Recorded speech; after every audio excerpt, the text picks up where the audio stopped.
Going on, guys? I'm here showcasing you guys my top 16 YCS deck profile. I decided to take Floowandereeze to that event, and I finished top 16, so I was pretty happy with the result. So I'm going to show you guys the deck profile today. So starting this off for the engine, I decided to play 3 copies of Robina, 3 copies of Eaglin, 1 copy of Stree, and 1 copy of Toucan.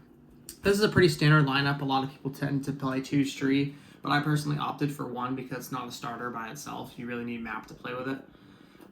The honorary Floowandereeze cards are 1 Barrier Statue of the Stormwinds, 1 Rise of the Mega Monarch, 1 Mist Valley Apex Avian, and 1 Empen. I opted to only play 1 Empen because you really don't want to be drawing the tribute summons in your hand, in your opening hand. I found that my best hands with Floowandereeze were the hands where I had a hand just full of starters or going second cards and not really the tribute summons, because I found that those were bricks in my hand.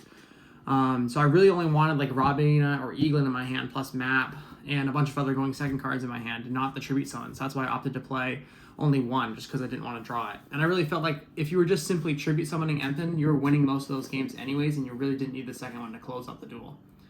So that was kind of it for the bird engine.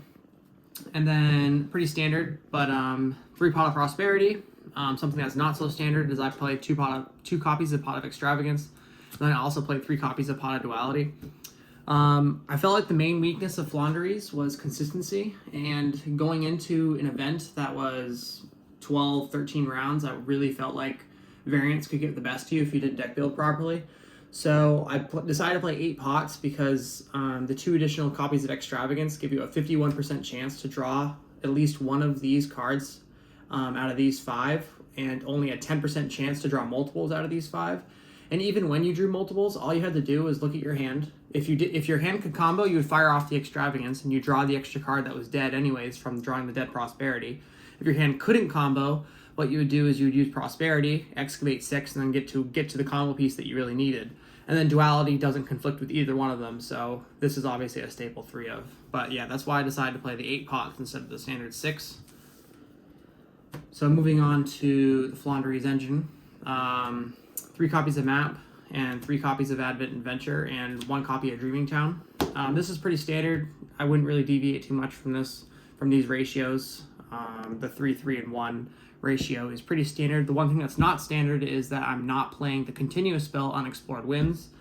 That, along with the second Empen, ended up getting cut for the 2 copies of Pot of Extravagance because I felt like Unexplored Winds wasn't really a starter, and it was a going second card if your hand could play, but if your hand couldn't play, it was pretty much a dead card. So I only wanted cards in my deck that was either a going second card or a starter. So that's why I just really didn't play Unexplored Winds. So that was pretty standard for these cards. And then my going second cards were 3 copies of Ash Blossom. I played Ash Blossom even though it's not a high impact card, but it is very, very high impact on Branded Fusion. And this deck loses to Branded Fusion Dump Necroworld Banshee to activate Zombie World, so I decided to play Ash to stop that play, and it's also a very generic cantrip. 3 copies of D-Shifter, not too much explaining I need to do here for that. This card just pretty much wins you the game if you draw it, and if you use it at the right time. I played 2 copies of Infinite Impermanence. I felt like this card was incredibly versatile. I didn't play Dark Ruler, although that card certainly could be played. I decided to play an Imperm just as the utility of it being able to be used as a hand drop, or also being able to be excavated off the pots as a going second card, or as your number 6 card that you draw for turn. So that's why I decided to play Imperm over Dark Ruler. You can certainly experiment with both, but I decided to just play Infinite Impermanence for this event. And then also for my going second cards, I also played 3 copies of Regeki in the main deck. This card was pretty much the MVP of the weekend for me. This card won me so many duels in game 1 right off the bat because I played against, I think, 5 Sword Souls, and a lot of them, when they get locked into tennies, they go for the Sinister line instead of making Baron. So their field was incredibly wide open to 1 copy of Regeki just blowing them out. And that's exactly what this card did all weekend long. It was just winning me games left and right. So that was really an MVP. And then also to round out the going second cards, I played 1 copy of Mystic Mine and 1 copy of Terraforming. Terraforming really is an engine card or going second card, so that's why I opted to play the 1 Mystic Mine. Originally, it was the 3rd copy of Infinite Impermanence, but I decided to switch it over for 1 Mystic Mine, just to make Terraforming a going second card as well. So that gave me a total of 13 of them that I could draw to help me break boards, with a large number of them being able to be excavated off the pots or drawn for turn. So I felt like that offered a decent amount of synergy as well. So that was it for the main deck. For the extra deck, a lot of it didn't really matter in this deck particular because I was playing so many pots, so I was just banishing my entire extra deck very, very quickly. But pretty much what's standard is you play the Zeus package with the layer list monsters. This never came up for me all event, but theoretically, if it did, you could clear something that's that can't be destroyed, targeted, or anything like that. So Zeus could come up in that sense. And then I just played a bunch of like random links. This should be Underworld Goddess, but I just didn't have that for this event. But Phoenix clears Zombie World as well. And then Unicorn, Cerberus, Link Karibo, and Relinquished Anima. Just some other utility link cards. Again, this should be Underworld Goddess, but I just had Borlo Dragon in there for this event. It never came up for me anyways, but just in case. And then I had just a bunch of random Maximus targets in here as well to round out the extra deck. So again, none of it really came up, but theoretically it could, so that's why I had it in there. So for the side deck, for the going first cards, for some of them at least, I played one copy of Dimensional Fisher, one copy of Call By, and one copy of Macrocosmos as going second cards going first cards, along with the one copy of the 3 copies of D Barrier, wherever that is. Yeah, 3 copies of D Barrier. So yeah, these 6 cards went in when I was going first, pretty much no matter what, regardless of the matchup. These cards are just good in. The theory on D Barrier instead of Harpy's Featherstorm was that I didn't have to control a Winged Beast in order for this to be live. Whereas Harpy's Featherstorm I did. And a lot of times you would get stopped in your combo when you went normal summon Rabina and they would hit you with an Ash Blossom.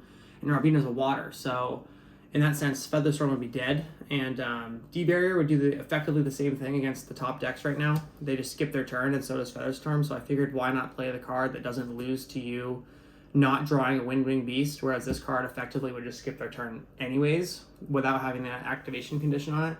And then also Macro, D-Fisher, and Called By.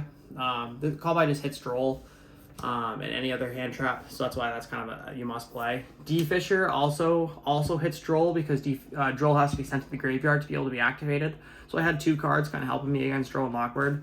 And this card actually won my round 10 matchup I was playing, and my opponent literally showed me Droll in game 3 after I activated this, and this just won me the duel because I was able to full combo.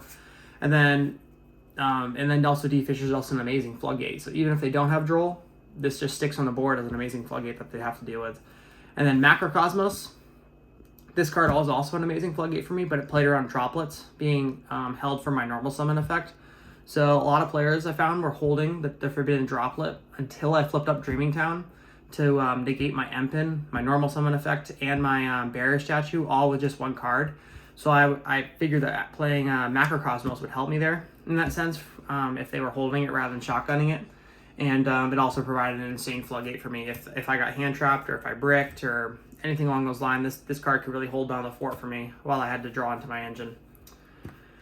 And then I was also playing 3 copies of Evenly Matched and 3 copies of Cosmic Cyclone in my side. This was really for back row matchups, and also Evenly Matched also provided the additional utility of being able to be used against Sword Soul, because I found like a lot of players were siding in anti-spell fragments for this event, which they were. And this put them in a really tricky situation where when I activated Evenly Matched, they had to decide whether to keep anti-spell or keep their engine live. And a lot of times they would clear the anti-spell and I could play through their 1 interruption that was on the board from their engine. So Evenly Matched really cleared a lot of the back row and the monsters that were threats to me. And then Cosmic Cyclone was really good against hitting Mystic Mine all day today. I played against a few strikers and they were just dropping Mystic Mine on me left and right. So Cosmic Cyclone was really good against Sky Striker for me.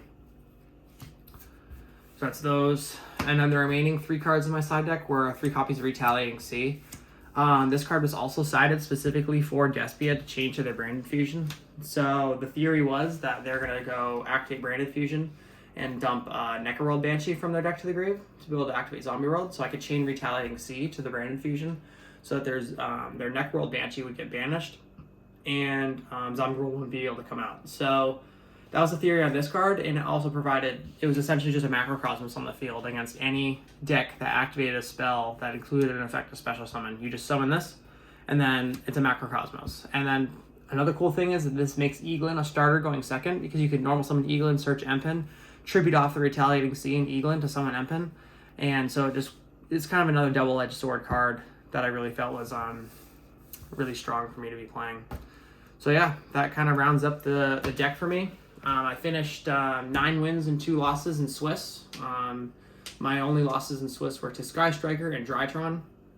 And then a top cut I lost to the mirror match. So overall, it was a pretty good tournament. I finished top 16. And yeah, thanks for watching.